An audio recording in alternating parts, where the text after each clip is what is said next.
يا مرحبا فيكم، يسعد اوقاتكم يا رب. انا حمزة. اليوم بدي اخبركم عن سر كتير خطير بمدينة جبلة في ميناء جبلة. هالميناء له قصص وحكاية طويلة وما بتخلص، فأنا حبيت أعمل لكم فيديو عن هالميناء وأشرح لكم عنه وشو أهميته بهالمدينة وكيف العالم تستفاد منه ماديا لحتى تعيش. تابعوا الفيديو، بتمنى لكم مشاهدة ممتعة. سلام. تاريخ والعراقة، الجمال والروعة يجتمعان في لوحة جميلة على كورنيش هذه المدينة. جبلة، الحضن الدافئ، المكان المحبب من قبل الجميع. ما حدا رح يسمع الاسم إلا وما يعتز ويفتخر إنه من هالمدينة. مرحبا بكم. اليوم نحن في ميناء مدينة جبلة الرائع. جبلة الغالية على قلوب الجميع.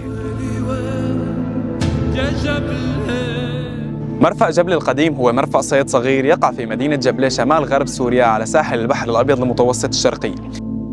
منظر رباني ساحر مطل على كورنيش هذه المدينة. رح أحط لكم أكيد بهذا الفيديو لقطات من بعيد للمدينة. فيديو اليوم رح نحكي عن الميناء في وسط كورنيش جبلة. كلمة حلوة وكلمتين حلوة يا بلدي. ومن جبلة الأبية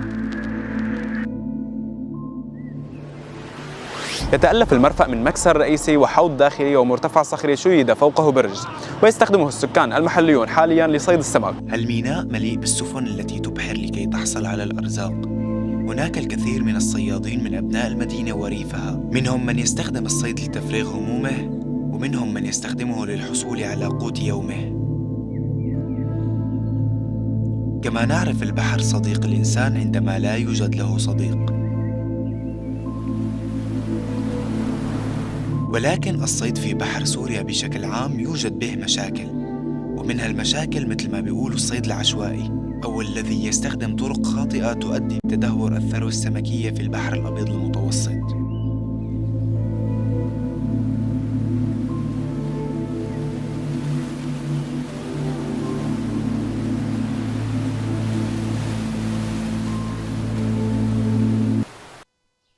مما يؤدي لاختفاء أنواع كثيرة من السمك بسبب اصطيادها بطرق غير شرعية.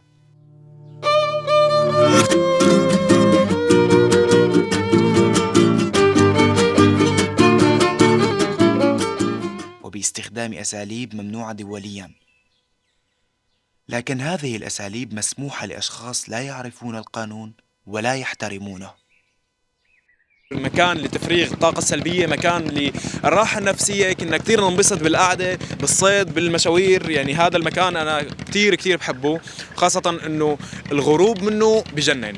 لذلك يجب التشديد على محاربة أي نوع من أنواع اصطياد السمك الذي يؤدي إلى تهديد نمو الثروة السمكية في البحر الأبيض.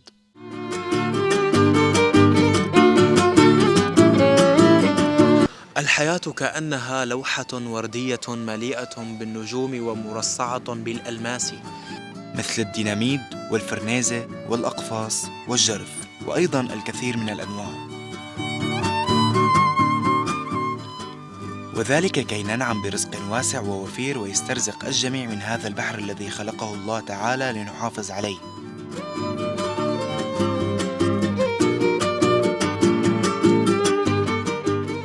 غروب بكافة فصول السنة، الشفق والألوان الرائعة، منظر يجعلك تتمعن بقدرة الخالق سبحانه وتعالى.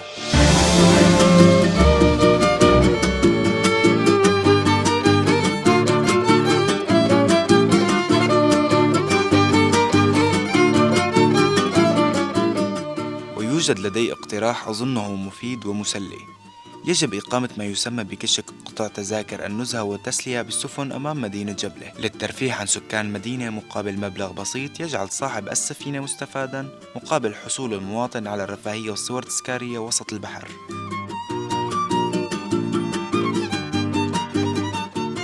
ويجب الاهتمام بجودة السفن أكثر وتنظيم المحلات المغلقة داخل الميناء لكي تصبح أكثر فاعلية وأكثر إنتاجية.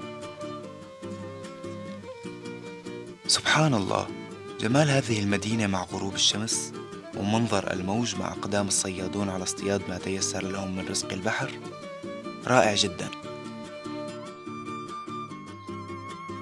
ليذهبوا بهم إلى ساحة السمك لبيعهم أو عرضهم بالمزاد أو طهيهم في المنزل لمد وليمة السمك معشوقة الجماهير. وهو يقع حاليا قبالة وسط البلدة القديمة. هذا المرفأ قديم وأثري، إلى أنه مخصص حاليا لمراكب الصيد بشكل أساسي.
علمت نصر ثورتي، رفعت رأس أمتي، بالحب والأمان سيبدو الزمان ليخط لحريتي.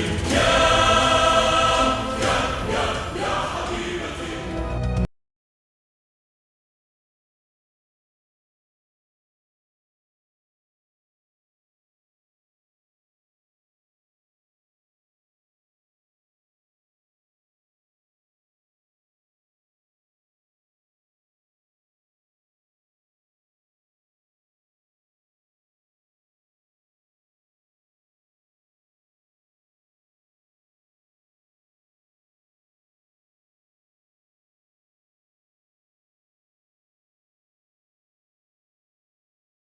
وعندما سيطر الصليبيون على الشام خلال الحملات الصليبية، قاموا بترميم رصيفه الشمالي لاستعماله، ولا تزال الكثير من المواقع الأثرية قائمة حوله، مثل قصر علي أديب الواقع خلفي وتل المصيطبة، وهناك قبة المغاورة وقبة العمري.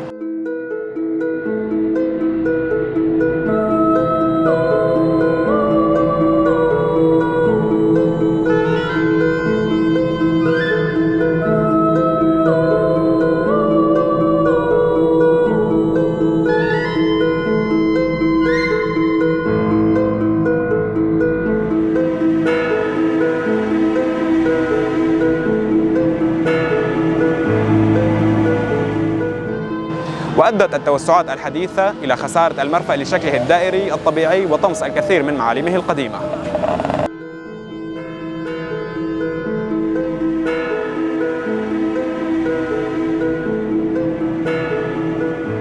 ويا جماعة هذا المنظر الحلو اللي قلت لكم عليه اللي مطل على ميناء جبلة، طبعا اللاذقية كلها بتبين، والمنظر هون أكثر من رائع. الله.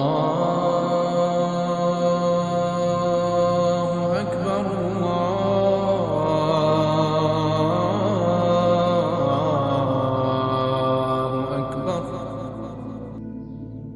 يا جماعة زين حابب يطلب منكم طلب، شو هالطلب؟ والله ما بعرف، تفضل زين.